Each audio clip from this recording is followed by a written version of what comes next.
Et nous sommes rejoints tout de suite par Catherine Blanc, sexologue et psychanalyste à Paris. Bonjour Catherine. Bonjour Mélanie, bonjour Jimmy. Catherine, aujourd'hui on va répondre à cette question de Charlotte que va lire donc le docteur Jimmy Mohamed. De temps en temps c'est à vous. Hein. Un peu de lecture ne fait pas de mal. Voilà, ça va faire du bien. Mon fils a 26 ans, il n'a jamais eu de petite copine. Je n'ose toujours pas aborder avec lui le sujet, mais je le soupçonne de préférer les garçons. Pourtant, quand je le vois, je lui pose toujours la même question. Alors, tu as une copine, pour ne pas le mettre mal à l'aise en attendant qu'il soit prêt, est-ce que je dois lui en parler directement ?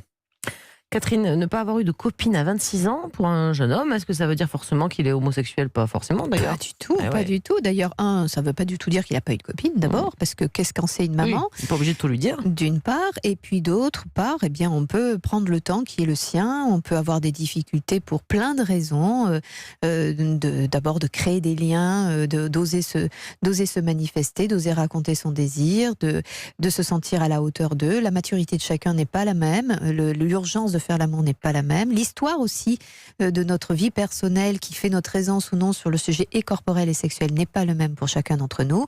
Il n'y a donc pas d'urgence, il n'y a pas de maladie à ne pas faire l'amour. Il peut y avoir les interrogations d'une maman, mais les interrogations ne veulent pas dire déjà les conclusions. Jimmy. Oui, elle peut s'interroger sur le fait qu'il soit seul, mais sans pour autant savoir si c'est des relations homosexuelles ou hétérosexuelles. Oui, on n'a pas à savoir qu'il ait une relation avec une fille ou qu'une femme, peut-être juste savoir s'il est heureux, s'il a quelqu'un.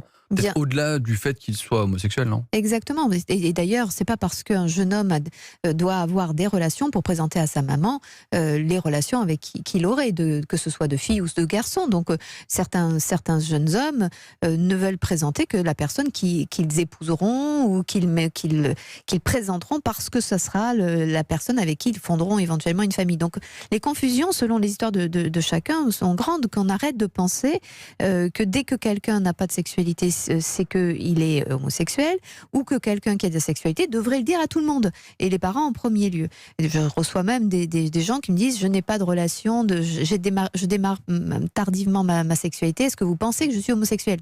Non, on peut avoir le droit de tarder parce que chacun, encore une fois, a un rythme qui lui est propre. Je sais que vous n'aimez pas trop quand les parents se mêlent un peu des histoires de sexuelles, en tout cas des enfants, de leur sexualité. Mais là, il ne s'agit même pas de s'intéresser à la sexualité, mais de s'intéresser à sa vie amoureuse. Est-ce qu'on a le droit en tant que parent de s'intéresser à son jeune adulte, à son ado, lui dire mais est-ce que t'es amoureux ? Ou est-ce que c'est complètement déplacé de poser ce genre de questions ? Alors, si l'ado lui-même n'en parle pas, je veux dire. Je rectifierai, simplement, c'est pas si on a le droit ou non de s'intéresser, c'est on peut s'inquiéter pour son enfant. C'est-à-dire s'inquiéter de la difficulté qu'il peut avoir à créer des liens en général, par exemple de ne pas avoir de copains en général. Quand ils sont petits, on est très inquiet de savoir. Si on n'invite personne pour un anniversaire, ça pose la question de la compétence à créer des liens, à s'inscrire dans le groupe social. Donc ce qui est vrai pour l'amitié, on n'est pas obligé d'avoir des amis, mais on peut s'inquiéter s'il n'y a pas d'amis, d'une difficulté à créer du lien. On peut dire la même chose sur le plan amoureux.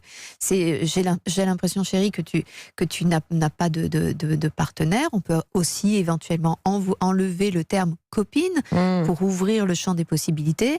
Je ne sais pas, peut-être que le sujet de l'amour est un sujet compliqué pour toi, peut-être que c'est le sujet de la sexualité.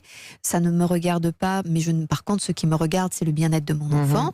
Donc, si tu avais des questions, si tu voulais me parler, je suis là.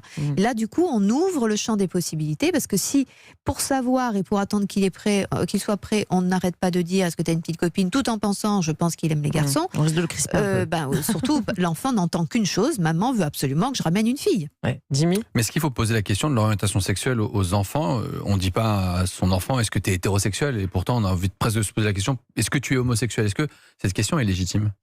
Moi je trouve toujours curieux qu'on stigmatise encore plus les choses au niveau de l'homosexualité. Même d'ailleurs, il faudrait que je dise sur mon CV que je suis homosexuel, comme ça je n'aurai pas à mentir quand je dis que le soir je peux pas parce que je vais vous rejoindre ma copine par exemple, alors que c'est un copain, etc. La question c'est que notre sexualité n'appartient qu'à nous. Donc évidemment que la frontière elle est fragile, parce que évidemment que quand on fait des choses les uns avec les autres, quand on s'invite les uns et les autres avec nos partenaires réciproques, se pose la question de qui est avec qui, bien évidemment. Mais dans le cadre là de la relation, alors quand on est adulte, on doit être en tranquillité avec ce que l'on vit, sans être obligé en rien, bien évidemment. Mais quand il s'agit de parents et d'enfants, on pose pas la question de l'homosexualité, on pose la question de l'épanouissement. Et c'est dans ce cadre de l'épanouissement que se posera peut-être la question du goût pour un garçon plutôt qu'une fille. Mais c'est pas le sujet. Le sujet est l'épanouissement, la tranquillité et la confiance qu'il peut y avoir entre un enfant et un parent. Merci beaucoup Catherine pour tous ces conseils.